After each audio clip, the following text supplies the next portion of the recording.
Today is February 22nd, 2022, and my guest is entrepreneur and creative visionary Maxine Clark.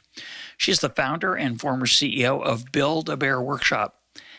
I have a suspicion that some listeners have a bear from Build-A-Bear Workshop in their lives. Maybe it's your own, maybe it's one of your kids. Love to see a selfie of you and your bear, or your kid's bear if you want to send it along. I love to see it. This year is the 25th anniversary of Build-A-Bear Workshop. It was started in 1997. And I thought it'd be fun to find out how it came to be. Maxine, welcome to EconTalk. Thank you. I'm glad to be here. So how'd you come up with the idea? What was the original idea? And better tell, I guess, start with what is Build-A-Bear Workshop for people who might not know. Great. Well, Build-A-Bear Workshop is a retail entertainment experience where young people from 3 to 103 can come to our store and make their very own stuffed animal. While bears are our heritage, we've always had other animals too: dogs, cats, ponies, kittens, cows. All kinds of animals have always been part of our assortment. But the teddy bear is the quintessential stuffed animal. Everybody gets it when you talk about a teddy bear, that you mean stuffed animals. And so we use that name, Build-A-Bear Workshop, and it's been our success ever since. And people often say, well, why did you name it that? Why didn't you name it dogs, cats, blah, blah, blah? I said, because I didn't need to. Kids knew what I was talking about, and that was who my customer was. I actually had been in the retail business for about 20 plus years when I started Build-A-Bear, most recently as president of Payless Shoe Source, which is a volume priced shoe company in the United States that I had been involved in the acquisition of for the May Company and later became the president of. And May Company was spinning it off as a public company, and I was commuting from St. Louis to Topeka, Kansas. And I thought, well, this is a perfect opportunity for me to take my money and run and go and start my own business. Although I didn't know that day when I decided that what it was going to be. But I did know it was going to be for children, because I thought that retailing had a lot of opportunity to engage children in their imagination. And we weren't doing it. Like we all talk about, oh, I can't wait to go to Disney, or I can't wait to go to Universal Park or wherever. But actually we could build more of those kinds of experiences locally. And we have in St. Louis science centers and art museums and all these kinds of things. But they weren't really in those days as focused on the experience, really touching and feeling and engaging with the product or the service that they were selling, even in a entertainment place like the zoo. I mean, the trainers touch the animals, but you're not supposed to. So we wanted to create an experience that, like myself, when I was a child, I always wanted to do things with my hands. I wanted to make something. And I think kids do want to do that. It just depends on what you expose them to. And so one day I was out with my best friend, Katie, who was 10 years old at the time. I picked her up after school with her brother, and we were looking for Beanie Babies, which was really popular at the time. And when we couldn't find the one that Katie wanted, she just declared that these are so easy, we could make these. Well, she meant go home and do a craft project in my basement, which we often did together. But I heard something different. My brain went into this Willy Wonka mode, and I saw exactly what I wanted to create in my head, this store at a mall where kids could come in and make their own stuffed animal and walk out with this gigantic smile on their face, hugging their stuffed animal. And about a few minutes later, she came upstairs and she said, "What are you doing?" And I said, "I'm looking on the computer to see if I was Netscaping. It was the old days of looking for if there was a factory that made stuffed animals that I could buy, because I was already in the process of talking to several investors about investing in an idea that I might come up with someday. And they all said, why don't you buy a business and you can catapult it from that? So I told her what I was doing, and she said, I didn't mean that. And I said, well, I know you didn't mean it, but you triggered an idea in my head that I think it could be really fun. And so I went looking for a company. I found a couple. They didn't want to sell to me. They thought I was crazy. And so when I came back and told Katie that nobody wanted to sell it to me, and she said, well, why don't we do it? And I don't know what I would have done if she had said, okay, bye. But so we sat down and we thought of all the animals we could have and the names of the animals. And then she decided she didn't think we should name them because she wouldn't have wanted anybody to name her bear George. So, because that was her bear's name. So I would say that, it was so much a part of what I liked when I was a child, going on field trips and, making things. And then it came together with the 21st century or 20th century. We're still in the 20th century at that time, of a 10-year-old and what she thought, we should have. And her little brother, Jack, participated also. And then I started bringing my other friends' kids and my neighbors' kids. And I had my first board of directors, which was children. And I think that's one of the reasons why we were so successful, is because it wasn't just my idea. I came up with a canvas, and then I let kids and other kid-like adults participate with me. So there are many ideas in Build-A-Bear, I can tell you if you want to know, that came from, not from me at all. But that was the beauty of the concept, is that not only is it a place where you can make your own stuffed animal, but I allowed people to add to the idea and make it even stronger for the consumer. So when people hear make your own stuffed animal or build your own bear, they might be thinking that you gave them a pattern and a needle. So why don't you walk us through what a customer experiences as a builder of a bear? Yeah. So when you come into Build-A-Bear Workshop, you walk into sort of a Disney-like experience, very magical.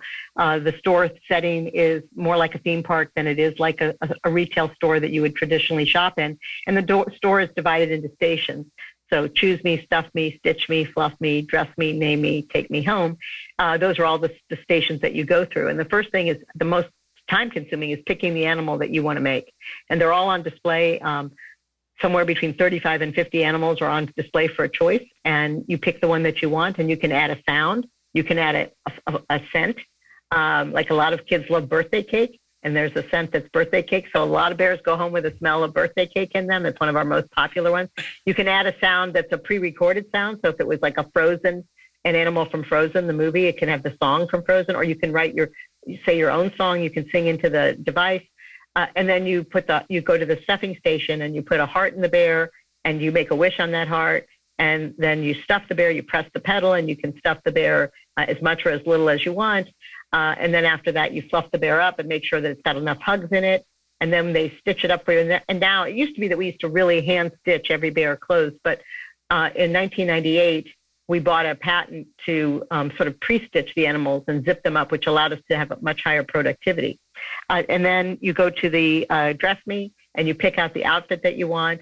And then you take it to the Name Me computer, and you give it a name, and it ultimately prints out a birth certificate that's yours for life, that tells you the bear's name and the day that bear was born.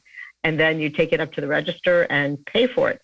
And so this is all in a very kind of almost like an assembly line, but not a straight line. There's fun. There's lots of interaction with our sales associates, with other customers who look over and see your bear and say, "Oh, that's so cute. Where did you get that outfit? And let me find that." And, "Oh, are you going to add shoes? What color shoes do you like?" And I hear people talking to each other that don't even know each other, which makes me so happy in our store.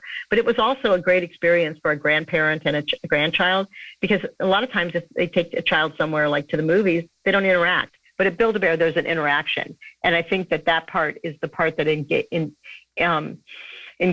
not only grandparents and parents, but certainly the children. They got to go, and if grandma was there, they probably even spent more money. So, there was really a lot to come with an adult person with you. Some people told me, "Oh, people are going to drop off their kids at your store. They're going to be, like a babysitting service." Never happened. They don't do that. They really want to be there with their child. It's a family experience. Often, just even if it's one parent and one child, it's an experience. And our children, people love to come around their birthday. So usually a common visit is 2 weeks before or after a child's birthday. They might get a gift card and they come to Build-A-Bear. They can't wait. It burns a hole in their pocket. And we love to see it. There's so many amazing stories. I mean, I just got an email this morning from a young man that I made friends with when I visited in the UK. And he wanted to tell me that I hadn't heard from him for a few days because he was sick, and that he didn't want me to worry. So he wrote me a note that he was getting better, but he had been off his email for a few days. And his mother actually wrote me too, so that I wouldn't worry about him. And I would have worried about him because he's such a nice young man. And, those are the relationships that you build when stuffed animals that are cuddly and soft and cute are in the picture. People are not hateful. They're not, some people, make fun and joke about Build-A-Bear, and Build-A-Bear is a, very popular concept. So it's part of the popular culture now, but most of the time it's all in a very loving and caring manner. So a couple things. I know at least one, if not two of my kids have a bear, but I think my wife built it, not me. I have been in the stores. We're old friends, so I was at the world premiere of the very first Build-A-Bear workshop in St. Louis. And if you're listening to this right now, you might be thinking, this is like an ad for a company. And I'm interested in what we're going to talk about is how this came to be such a success. I mean, if somebody listening wants to go out and check it out, that's of course fine. But it's such a fascinating story. One reason it's a fascinating story to me is that while you were telling that, even though I've never taken one of my own kids there, I got a little lump in my throat when you're talking about the kid doing it. And it taps, obviously it's a profit-making enterprise. It's not a charity, but it taps into something deeply human. First of all, related to children. Second of all, related to comfort and security that we want as children, and that a stuffed animal often provides. It could also be a blanket, another item, but an animal, interestingly, is often that security item. Have you ever thought about why bears are cuddly? Bears in real life are not cuddly; they're scary. Why is a stuffed bear, a teddy bear, something that we associate with warmth and kindness and love? Do you find that? Do you think about that? It's a wonderful story, though. Actually, the teddy bear, the naming of a teddy bear came from in 1904, I believe the year was, 1902. Teddy Roosevelt was the president of the United States, and he was on one of his famous hunting trips. And he saw a big bear and a little bear out in the woods, and he would not shoot it. And there was a cartoon, one of the cartoon writers that traveled with him drew a cartoon of this and called it Teddy's Bear. So it did bring out kindness. It did bring out empathy. It did bring out that he wasn't afraid that he had to kill the bear in order to rid it of it. The bear eventually apparently walked away. And so about a year or two later, the Ideal Toy Company in New York wrote him a letter and said, we would like to make a stuffed animal, call it a teddy bear. Do you have any objection? And he said, if you think it'll sell, go for it. They didn't, no licensing agreement, no financial arrangement. And they made this teddy bear. At the same time in Europe, in Germany, Steiff was starting out their company, and they also made a bear. Not necessarily related to the same story, but children, you often see children in antique paintings of the early 19th century, 20th century, into the 19th century, of a child with a bear. And, it was just sort of became the quintessential soft. And they weren't that soft because they were made out of mohair, which was kind of itchy. But as materials became more available and people started having more imagination, you saw pink bears and blue bears and softer bears and woollier bears. But they also originally had joints in them so you could move them. It was like a doll. They treated it like a doll. And so there were clothes made for them, or baby clothes or baptism clothes were put on bears, all kinds of things. And it became sort of a steady product category for over 100 years. And we reinvented it. And I think one of the things that's special about what we did was, we didn't invent teddy bears. Howard Schultz didn't invent coffee. Ray Kroc didn't invent hamburgers. We just invented a way to take it into a new level. And we made it more human. And, most every child names their teddy bear something. The funny thing was, if we followed the trends of the names that kids put in the birth certificate, like during the World Series, when Sammy Sosa and Mark McGwire were fighting it out for the home run kingdom, they named it Sammy or Mark or McGuire or Mac, or, the kids are just respond to what's going on in the social stratosphere, and they make it into their bear. And of course, we eventually added licensed products. We added sports uniforms. We added different characters from Disney, and all of those are very, very popular. But for me, the most popular, the ones I wanted to be the best sellers were the ones that children had to name and had to use their imagination to come up with the outfits and all of the different renditions. I've seen frogs in wedding dresses with high top sneakers and hiking boots and all kinds of wonderful things that just make me smile. So we really made a big dent in the way people thought about a stuffed animal off a shelf. I don't think anybody buys them that way anymore. How long did a typical customer, when you first started, how long did a typical customer spend in the store from entry to exit? And did you track that religiously? Did you think about that a lot? Because that's what I would think about as you talked about productivity, delayed time, limited number of people who can get through the experience. You want it to be fast, but you want it to be special. So there's a trade-off there. Right. So we had no concept of how popular this would be right away. I knew it would be popular because kids told me it would be, but I didn't know how popular. We had lines out the door every single day, Monday through Sunday, and we couldn't really handle all the customers, but they were very patient waiting in line. We developed a take a number system because the biggest hang up was people, the first time coming in, it was all the first time visitors. They hadn't seen everything. They were just overwhelmed. And then also the sewing of the bear by hand was a big slowdown. But people waited because it was new, it was fresh, it was fun, and people were talking to each other in line, and we gave little stickers away to kids, and we made it as pleasant as we possibly could. In the very first store, we had a candy bar that you could fill bags of candy and then sell it. We'd pay for it at the register. Well, most of those bags of candy didn't make it to the register because they were eating it in line. I mean, that was perfectly fine. It was like a way to keep people happy. So we didn't worry about that. But we realized during Christmas when we had lines out the door, and this was before plastic gift cards that you could just scan and sell. We had to make everyone by hand in terms of me signing them and make for the amount. We had to close the store and redo some of the space in it. So we closed it in January for about 4 or 5 days, and we redid the cash wrap where you pay for it. And we redid the name-eat. We added more name-eat computers so that there wasn't such a backlog. We couldn't reinvent the sewing system yet, but we eventually did do that, and we filed for a patent for it. But another person filed for a similar patent, and they got it a week before we did. They were earlier. And so we ended up buying the patent from them in 1998 for, he said, I'll sell it to you for $750,000. That was a lot of money. But it was the cheapest $750,000 we ever spent because we've sold over 200 million stuffed animals, and we had the patent, so nobody else could use that technique for doing it fast. So it's one of the reasons why we're able to keep competition to a minimum and do this really well. Let's talk about competition, because I always like to argue that competition is trickier than you might think. In St. Louis, there was no other Build-A-Bear workshop. There was no Build-A-Seal workshop, no Build-A-Camel workshop. But there were a lot of experiential things in St. Louis, having raised our kids there, that were special.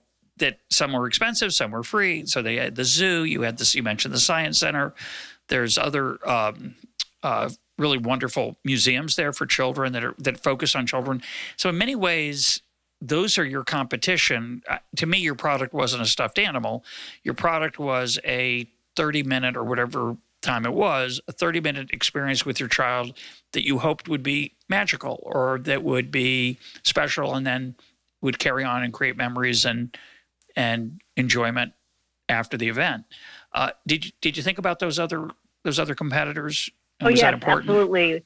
Absolutely. It was very important. And we wanted to be actually surrounded by those competitions. So we opened up a store at the St. Louis Science Center. We had a great store at the St. Louis Zoo. It was one of our most productive stores.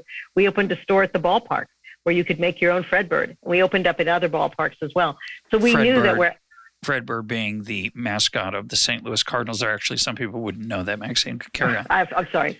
Fredbird was a mascot. So wherever there was a mascot that was well known in the public arena, we built a ballpark there. And a store in the ballpark, in the ballpark, and had all the uniforms and the outfits and the mascot, and they were hugely successful. So we wanted to be wherever the customer goes to have fun, and we've achieved that. Now there's stores on when life resumes to normal. We have Build-A-Bear workshops on Carnival cruise lines. We have them at Great Wolf Lodge. We have them still in a ballpark. We have one inside of T-Rex Cafe in Disney World. So we've had them all around, and we are part of that entertainment culture. It's a choice that parents make to spend the money at Build-A-Bear for something unique. And usually it's, as I said to you, a birthday is very special in a family. And so children say, I want to go to Build-A-Bear for my birthday or have a birthday party at Build-A-Bear. We were also the first place where inside of a store you could actually have a birthday party. You didn't have to go to a Chuck E. Cheese just to have a birthday party or a restaurant. You could come to Build-A-Bear and we would do a birthday party for as many people as you wanted. And that was very popular. It is still very popular, but we've kept them at bay during COVID, but they're going to start up again really soon. So we also have Girl Scout bears, and we've had all kinds of different, kinds of bears that come in that appeal to a particular audience, and they go like gangbusters. So when you had a chocolate mint bear for Girl Scout cookies, and it smells like you have the scent that you can put in the bear. It is like one, unbelievable seller. So we don't bring them out every year. We bring out new bears every year, but we've had those come and go in our assortment. So we're really playing to all the things that kids make choices about. We have soccer bears and basketball bears. We have dress-up bears, wedding bears, princess bears, football bears. We have all kinds of choices for kids. And so whatever they're into, there's a bear that you can make that looks kind of like you. So you open that first store. There's lines out the door. You know you've got a good product. You might not be profitable because it takes so long, but you might have been profitable from the very beginning. But you had one store in a nice mall in St. Louis, and now you're in Carnival Cruise Lines and all over the place. How many stores are there worldwide? And is the current number the peak, or have you come down, gone up? Yeah, it's about 400 stores, and some of them are only open seasonally because of where they're located. But I would say that that's probably about the level that really works best, because you still want it to be special. There's thousands of malls. We don't want to be in thousands of malls, and we're not right for everybody. And then we also have different formats. So we have our regular store, which is about 2,500 square feet. Then we have smaller versions that are on the cruise ships and in some other tourist attractions. We have stores in Walmart. We have stores. There's many versions now of a Build-A-Bear experience inside of somebody else's store as well as our own. But our own are doing great, and we're very proud of coming through COVID and really revamping a lot of systems and procedures to make it as accessible during that time as possible. And I think customers really appreciated it. Plus, we have so much more assortment now. I mean, we have a lot of choices, more choices than we used to have. When we were new, I think we could get away with a much tighter SKU, stock keeping units and choices for people, because I never figured out the algorithm of it, but I bet that there's, infinitesimal combinations, that you can make. And so it's never boring. And I think that the price point is raised a little bit over time, but not really. There's still an opening price point there. And then there's more expensive, and you can dress it as much or as little as you want. We have a lot of fun things that are just a t-shirt that has a saying on it and a pair of shorts. But, or a skirt. There's so many cute things. And fashion is also very important to bear makers. They want to have whatever the latest fashion is. So, we see trends come and go. We see it during hockey season. Hockey bears are popular. In baseball, it's baseball bears. I don't know if we're going to have a baseball season this year in the United States. But and bears are, they're neutral. They don't have any, particular political opinion. They're not right.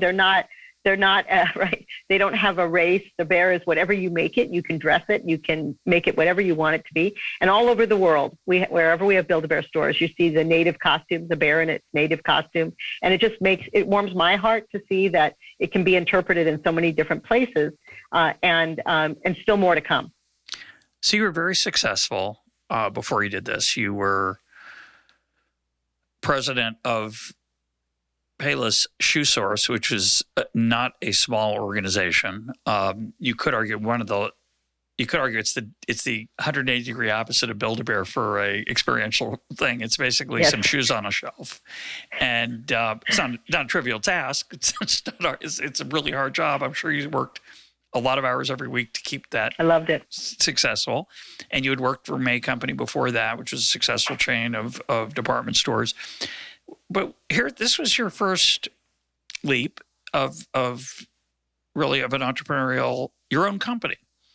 Were you afraid? Were you afraid of failing? I don't think, I'm sure I had moments of this, but you cross over when you decide to do this, to go into your own business, whether it's a consulting business or a retail business, whatever, you cross over into this, I think, adrenaline space in your brain and your body that says, I'm going, and you convince yourself you're not going to fail. And I was convinced I wouldn't fail. I had never failed at anything, really. So I wasn't that I was always hugely successful, but I kept always moving forward. And so I knew that I loved working for the May Company. I had a great experience, and Payless was part of the May Company at that time. And so they prepared me for this, and I was ready to go do my own thing. In the early days of being in retail, I had a lot more say in what I made and what I showed to the customer. And I was always successful at that. And I wanted to just do something more socially redeeming. So, obviously we sell a lot of bears and people give us, good hard-earned cash for that. but I wanted it to be something that when they left, they were a better person. And, that they felt happy or even if they came in with something sad, we have many moments when somebody's dying and they want to make a bear for their child because the grandma's dying or something like that. We have many of those stories, but our store people are amazing. And they make those moments heartfelt. Not maybe there's tears, maybe there's laughter in a different event, but our store people are unbelievable. And, at first I thought I should hire teachers and I should hire nurses and all these people that would engage with children, and I did. And some of them were successful, but actually none of them knew how to manage a store. And we were so successful running a $2.5 million business is a big business in the store, and 35 or 40 people scheduling them. So we figured that out, and we had a good mix of people. The teachers didn't want to be the managers of the store. The teachers wanted to work part-time. And some of our best ideas came from those teachers who taught kindergarten or early childhood education that worked it for us part-time, because teachers often do have two jobs in order to make it meet. So we were, what I did, and I think my bosses did for me, I just did it in a different way. I created a canvas that allowed everybody to participate, including our customers. We had hundreds of emails every week. Fortunately, we were started during the email time period, so customers could write to us, will you make this? Will you make that? Will you, when are you going to do this? When are you going to do that? And we took all that in. We were always thankful for every idea that a customer gave us, from saying you should make a wolf to making a fish. I mean, we had so many choices. And then our store people just ebbed and flowed because we didn't make a rule book. Our rule book was yes, because I didn't believe that one customer could put us out of business. So if a customer asked you for something, you have my permission to say yes. So we actually were profitable from the very first few months we were open. The store generated a profit. Of course, we had to put it back into the corporate operations, but the store was very profitable. What were some of the stranger requests that, if you know of them, that customers made that people said yes because they trusted that you would be okay with it? Well, one of them was really early on. A customer had their dog passed away, and they had their dog cremated, and they brought the ashes in a poly bag into the store to put it into a dog that we had. I didn't know, they didn't call and ask permission. They just did it. And then they called me and told me about it. And I said, oh, that's so sweet of you to do this. Cause that's exactly what my heart said. Like, thank you for doing that.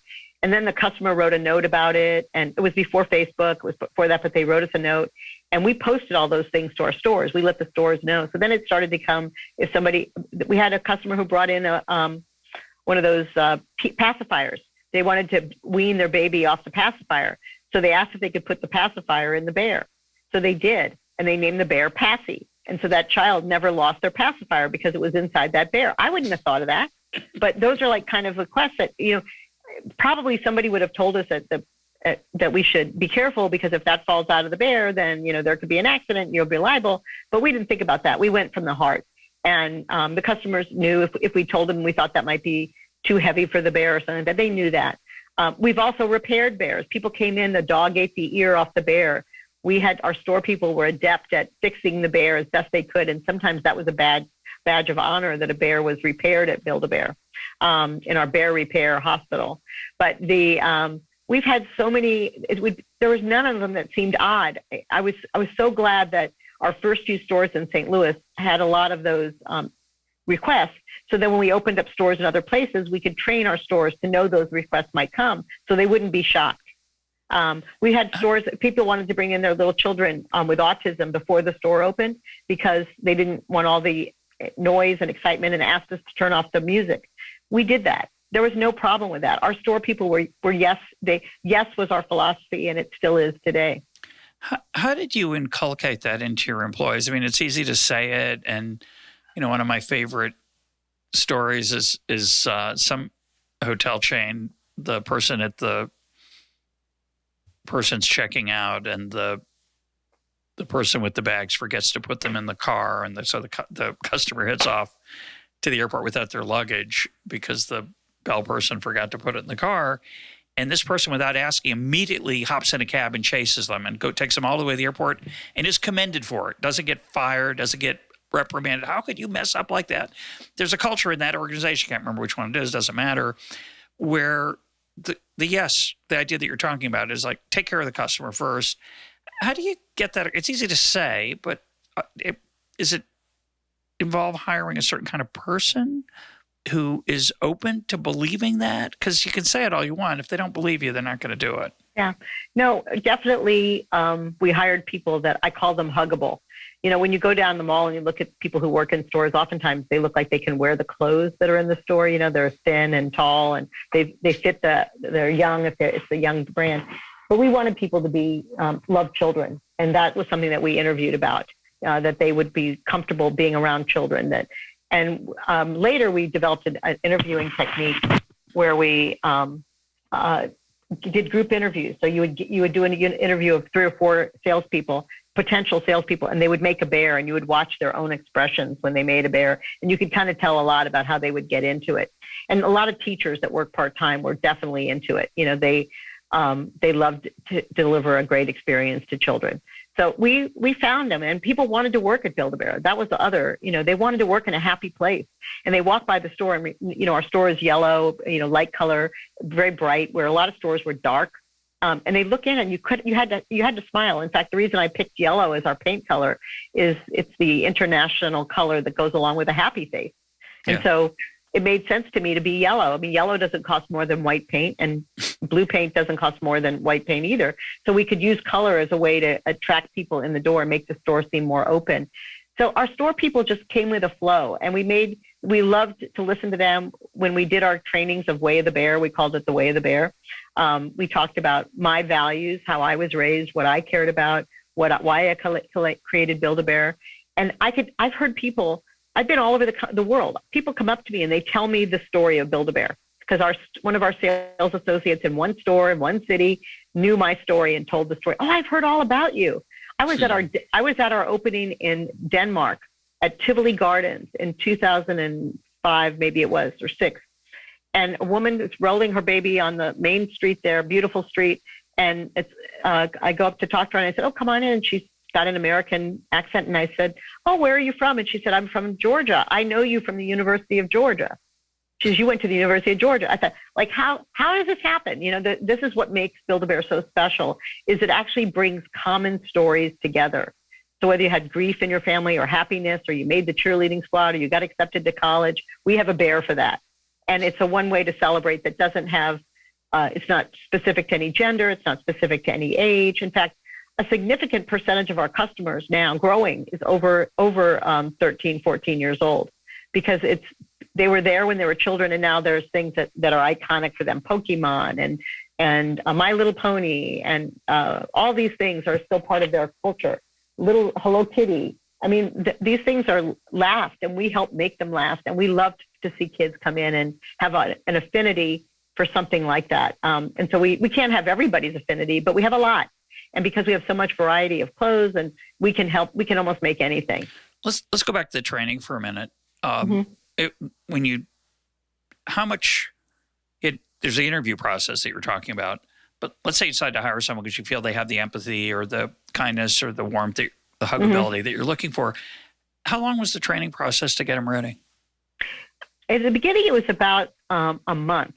We would go and hire them way ahead of a store opening, and we would train them. We would send people to wherever they lived, or they would come to St. Louis for all that time. In the beginning, we had to bring them to St. Louis because we didn't have any stores in all those other locations. And it was about a month, at least 2 weeks, maybe longer. And then we would have a big ceremony at the end, and you'd become a bear. It's a ritual. It's an American Indian ritual, Native American ritual. The bear is very important in Native American culture, and it's very important in our culture too.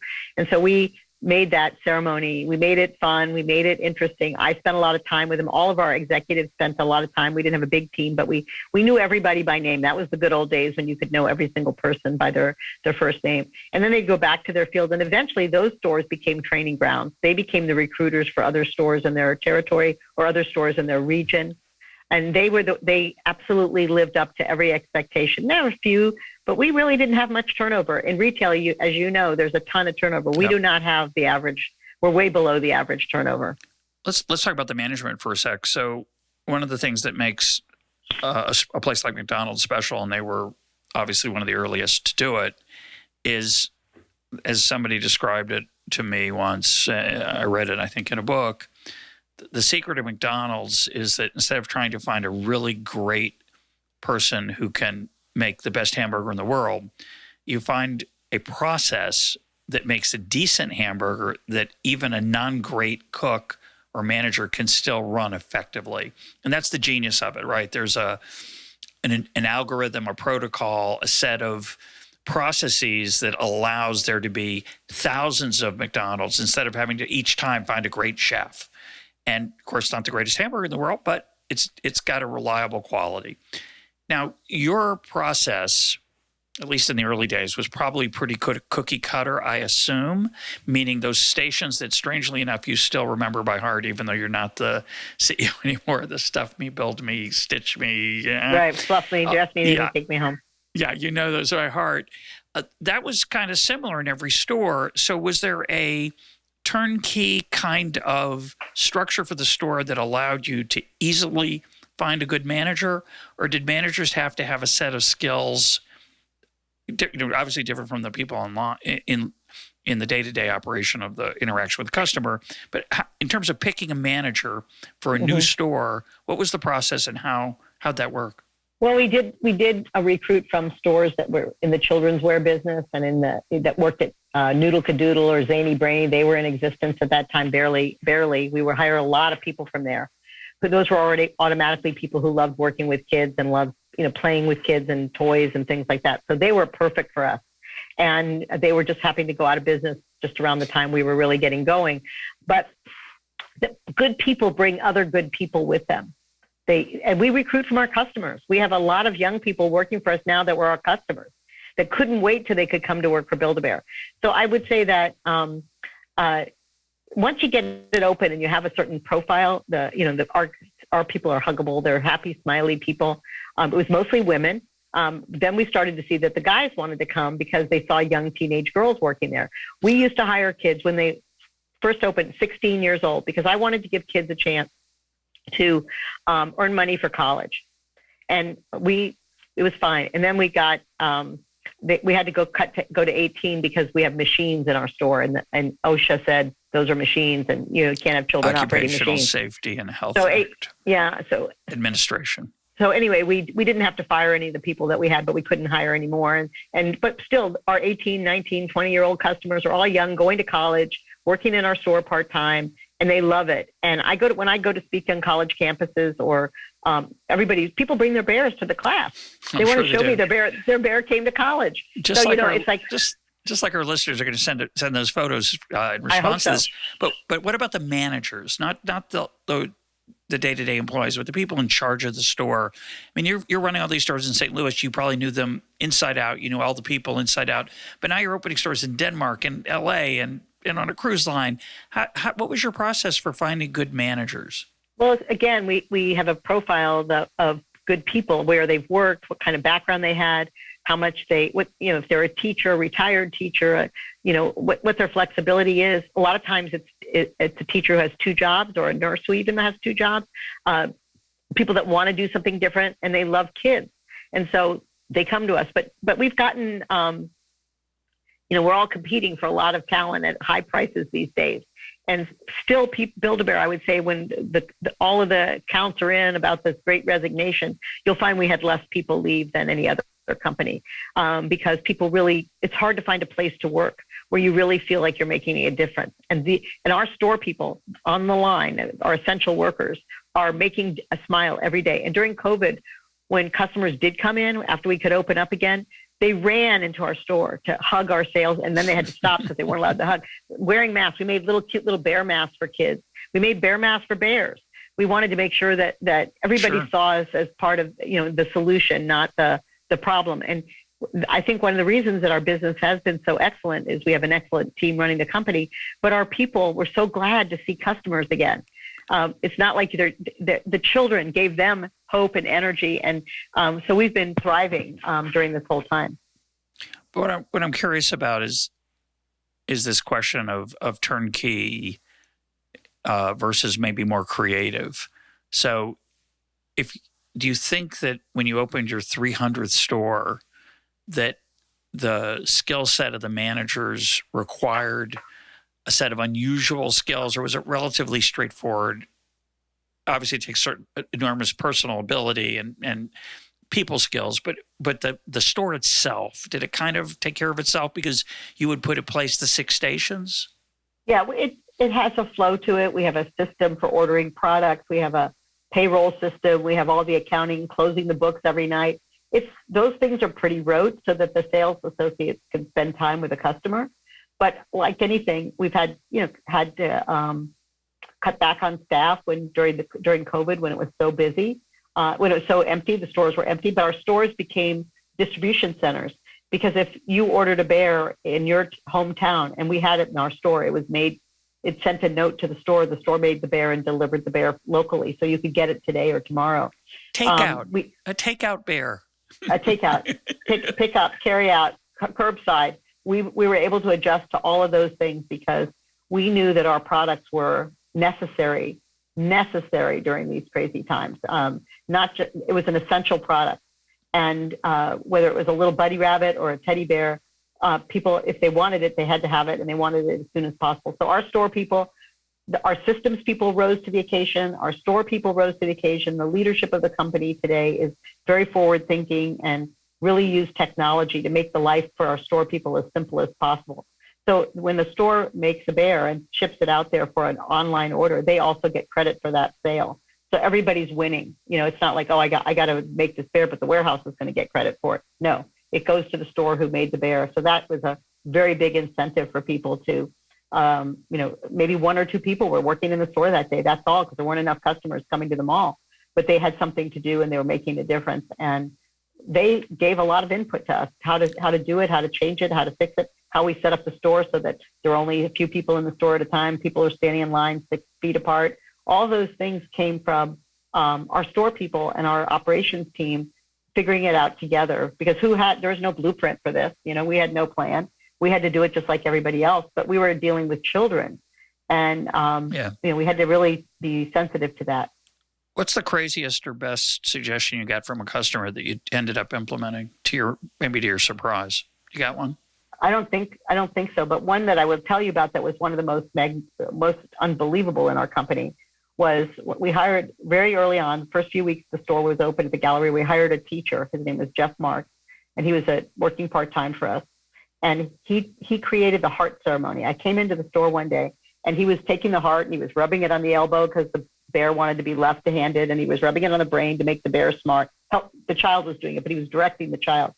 And then all the family wanted to put a heart in the bear, so they all had to do the same thing. And he made that heart, not just a little fabric piece of 1 inch by 1 inch, he made it into something substantial.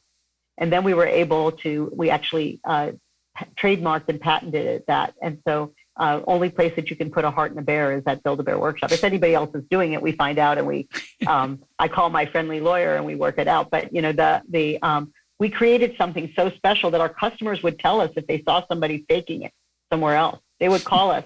They would send me emails because they wanted the real thing, and they didn't think it was fair that people were trying to knock us off, which is American economy. But we never really had any serious knockoff competitors. They didn't make it very far because they didn't have the heart and soul that we had. The heart was the physical heart thing, but also the people that worked for us were so special that they made such a difference in the product, because it's what we were selling was the experience. Sure. Yeah, the teddy bear or the bunny rabbit, but it was the experience of making your own. And I believe we've raised a generation of makers. I don't think that most kids today want to buy a teddy bear. Adults want to buy a teddy bear off the shelf, or because they've made one and they want to come to Build-A-Bear and make another one for grandma or a sister or a boyfriend or girlfriend, whatever, new baby. Any regrets things you learned in the process you realized, I shouldn't have done that? I think that, no, it's not about shouldn't have done it, but maybe we did it a little early. Like we went to international. We were only 7 years old. It was really complicated to be international. Not so much the teddy bear, it's pretty universal, but there are different customs, different real estate requirements, different laws. And we did it as a franchise. We let people do it. But not everybody was as committed to the business as we were. Like some of the franchise operators might have had multiple businesses. It was a learning process, but I don't think it was bad to do. It's just that we got in it pretty early, and some companies still aren't into international franchising that are much older than Build-A-Bear. But there's never a good time for everything. You have to put the foot in the water and try it, and see how it goes and adapt along the way. But that was one that was probably a little before its time. on our maturity. Did you have tough decisions to make in the early days when you're trying to figure out the whole thing? And obviously there was some of the fog of war when you start a business. There's surprises, there's things you didn't anticipate. How'd you make those decisions? You're a very, you had a lot of experience in retail, sure, but you were doing something different. You were doing a set of franchises in an experiential experience kind of retail. Yeah. Did you struggle with decisions in the early days, and how'd you face them? No, I'm a very decisive person, and I put every idea I'm that I so could surprised, Maxine. I put every idea. I mean, you were around when I was starting this. Every idea that I had into the store, because I knew if I made it the best I could make it, it would be successful. And if it wasn't, it wouldn't be because I left out an idea that I said, oh, we'll do that later, maybe. Some of my friends told me to do it that way, but I didn't. I didn't skimp on anything. And people really did. I heard them walking around the store saying, I think this is owned by Disney. I think this is owned by Warner Brothers. Like it was so perfect that they thought somebody more, talented and more experienced in this space had done it. But I really did. I have a vivid imagination. I have since I was a little child. I put everything that I loved about field trips, about my dad was a salesman. He used to give out something to every sales call. So ours was a sticker. We made these stickers, and kids loved stickers, and they'd walk around the mall with their sticker. It was amazing. We had our boxes that we created, the Cub Condo. I mean, I remember walking in a mall and I counted like 25 before I even got to the store. I was like so excited to see. It's a living, breathing, walking, billboard.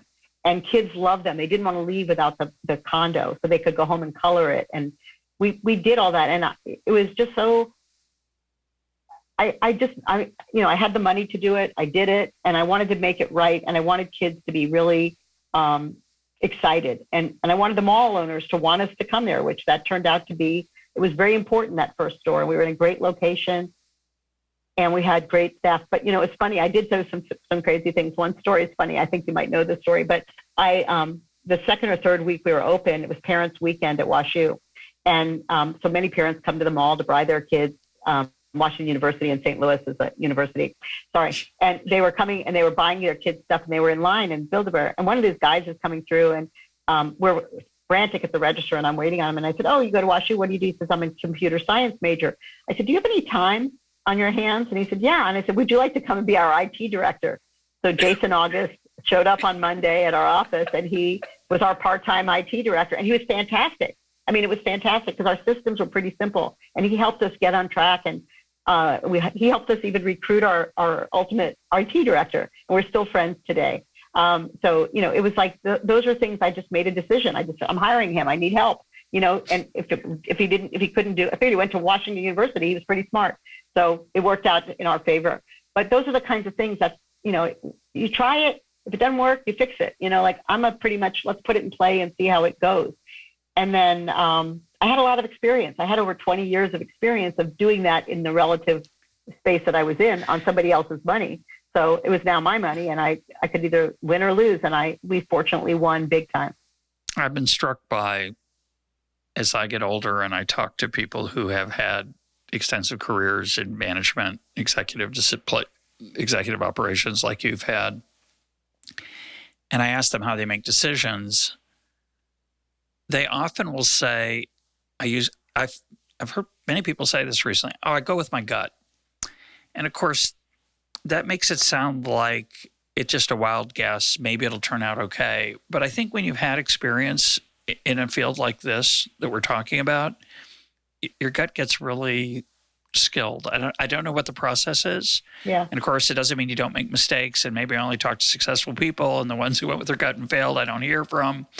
But I do think there is the honing of intuition that takes place. Some of it's reading people. Like, you didn't just say, oh, that person went to WashU. You looked in Jeff's eyes, and I'm sure you made an assessment there that is not quantitative. It was qualitative, but you have gotten good at qualitative assessment through a lifetime of doing it. You want to talk about that? Am I right? Yes, you're right. And I think he was there with his parents, and he was making a stuffed animal, and like what kind, college kid. And they were so nice. And we just had this great conversation in a really short time. And I did make an assessment, but mostly I just needed help. And I figured he'll come and help me. you do. I think about that. I've made some pretty good decisions in my day, and I've made them. I have a good instinct about people, and I can tell if they're, honest or not. For some reason, that's what I care about the most. And are they coachable? Can I teach them, or can they teach me? My CFO, my accountant, I called him up and I said, do you know anybody that could help me? And he had a client who she was the controller, and she wanted more responsibility. So he said, you know what, we'll split the hours with you. Why don't you, she'll come to you 3 days a week, and us 2 days a week, we'll share the cost. That lasted about 4 days. Tina was with me every single day since, and she still works with me today. She was the perfect person. But my accountant, who knew me personally, who had done our personal accounting, and our lawyers who had done our legal work personally, knew me as a human being. And so they gave me the service that I needed, and they filled in the blanks where I didn't have that expertise, because I do know what I don't know. And we had made some bad hires. We had a few people that we hired that didn't materialize to be the leader that we thought they could, but they didn't do any harm.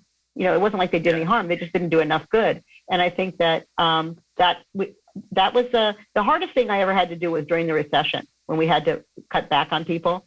And some of those people had worked from us for the beginning, because it was in 2008. So they had been working like 8 or 9 years with us. And I felt really bad about that. But what I learned from that is I should have done it sooner, because had I let them go sooner and explained it to them, they would have been able to get a job faster, because I waited till a little too long. But I did help everybody get jobs, and I really advocated for them. We put forth a service, and I'm still friends with all those people today. We're still in touch, and this year's our 25th anniversary. We're going to have a big gala celebration in October. And I'm inviting all of those people. We're going to bring everybody back, as many people as we can, to celebrate with us, because we wouldn't be Build-A-Bear without every single one of them, even the ones that left, even the ones that left on their own accord or left involuntarily. All of them made a contribution, and we had very few problems. We did a good job of recruiting good people to do good work. So you were CEO until what year? 2013, the end of 2013. Okay, so Chief Executive Bear. Oh, excuse me. Sorry, Maxine. In recent times, Build-A-Bear had a little PR problem. They had a promotion that was a little too successful. Can you talk about that a little bit? Tell people what happened and Yeah, it was our Pay Your Age Day. It was a brilliant idea. It was created to launch a program that was to celebrate your birthday. So this bear was going to be created, a new bear every year. And if you're 5 years old, you paid $5 for their bear. If you were 10, you paid $10 for that bear, never to exceed a certain amount. But anyway, and to launch it, they did this Pay Your Age Day, so that any bear in the store could be bought for your age. And it was sent out to all of our loyalty program. We had a very vast loyalty program. And as long as you had a loyalty number, you could come in. So word spread through social media to people who weren't Build-A-Bear customers to sign up and get this bear, and bring your 2-year-old and get a bear for $2, something like that. It was a July of 2018 or 2017, I can't remember. And the mall's usually quiet in July, not busy. The lines were around the mall. I mean, we have pictures of that around the mall. We were surprised. The mall was surprised. They sold out of food, not just teddy bears that day. But people managed. We managed through it, and it was a memorable experience.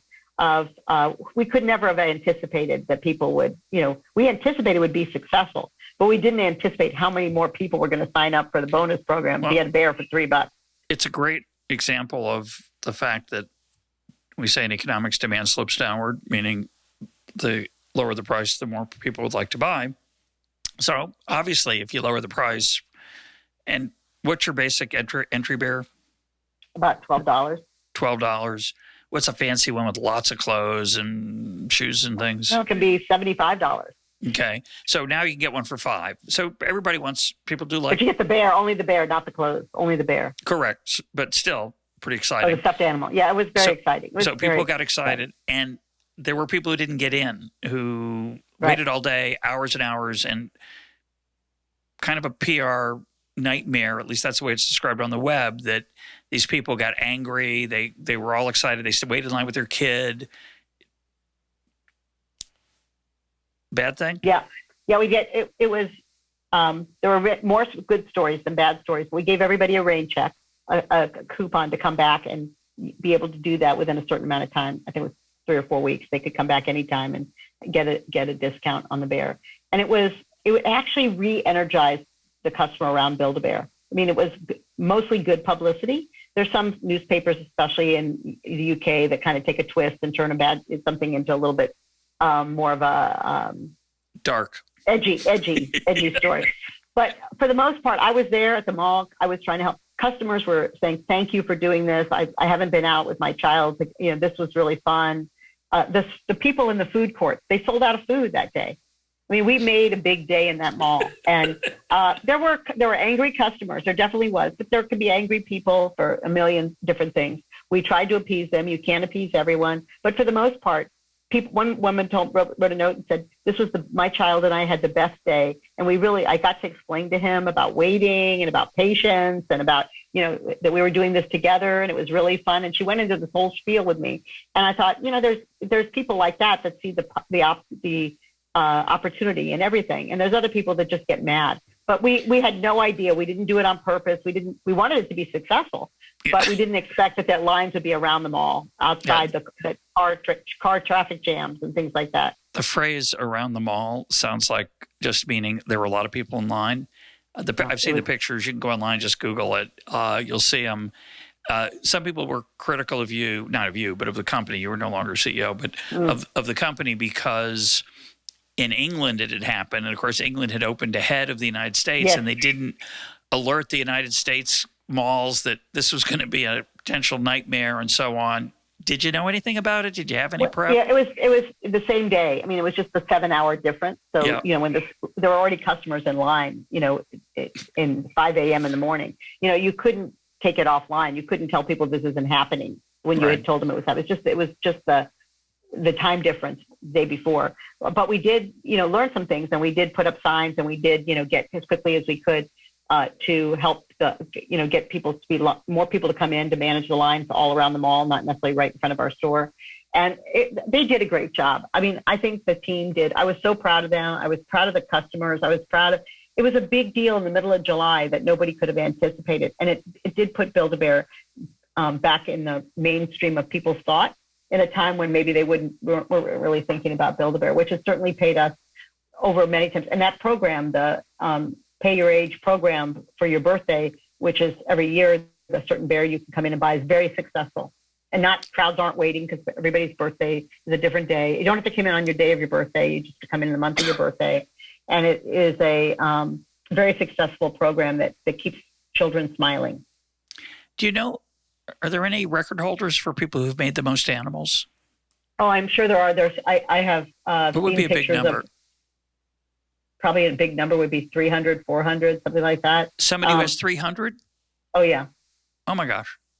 And it's a big business on eBay. It's a big business even I buy some things that I wanted that we don't make anymore. I've bought them on eBay myself. I bought a University of Georgia football outfit because the Bulldogs won the national championship, and we don't sell Georgia football outfit anymore. So I bought that online. I was so excited, and it was in sort of historic packaging, which I loved getting it that way. So the fact that people are making a business also out of Build-A-Bear, which is a part of the popular culture story behind us. So I think we've all in all, we've had our ups and downs. Business hasn't always been perfect, and some years are growing and some years are not. But we've always managed to be right for that adaptation and keep growing and finding new ways to add joy to people's lives. Do you have a favorite story about being in that business for 16 years at the top of it that you haven't told? Oh, the different ones come to me on different days. But today, one of the stories that reminds me of it, we were opening up a store in Washington, D.C. area in Virginia at, I forget the name of the mall. Anyway, it was a Tyson's? No, not Tyson's. Tyson's already open. It was near Tyson's. Anyway, and I'm walking up to the store, and this father and mother and a little girl are there. And the mother comes up and she says, "I hate to interrupt you because I know you have duties to do for the store opening, but I wanted you to meet our daughter. she said she was in the pediatric intensive care unit at Children's Hospital in St. Louis that you and your husband had named Build-A-Bear. And so what we have a place there where you can get a bear and put a heart in it. And this is where they do heart transplants for children in the PICU at Children's Hospital. And she said, I just wanted you to see how grown up she is and how healthy she is. I thought she wanted to meet you.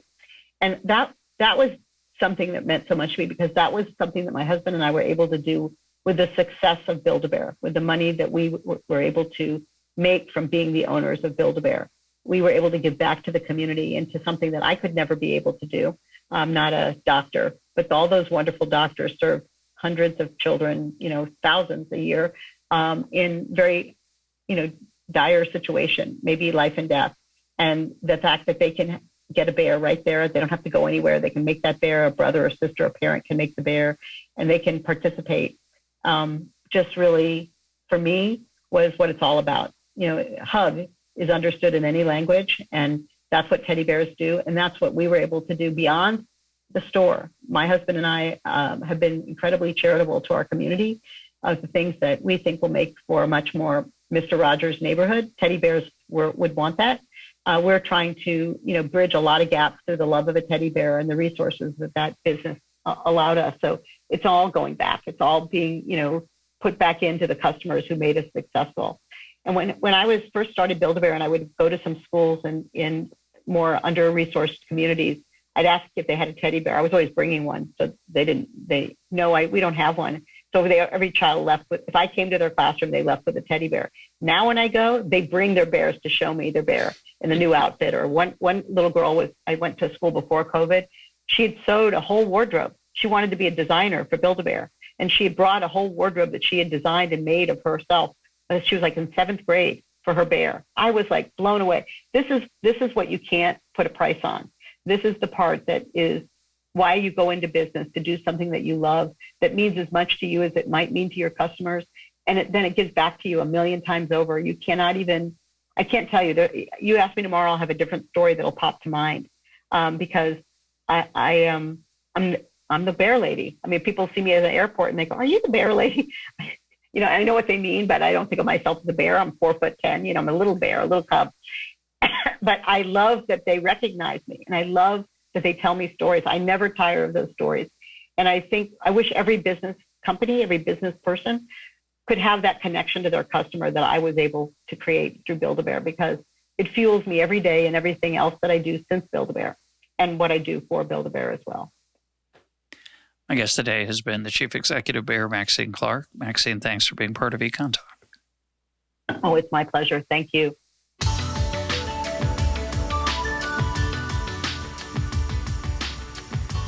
This is EconTalk, part of the Library of Economics and Liberty. For more EconTalk, go to econtalk.org, where you can also comment on today's podcast and find links and readings related to today's conversation. The sound engineer for EconTalk is Rich Goyette. I'm your host, Russ Roberts. Thanks for listening. Talk to you on Monday.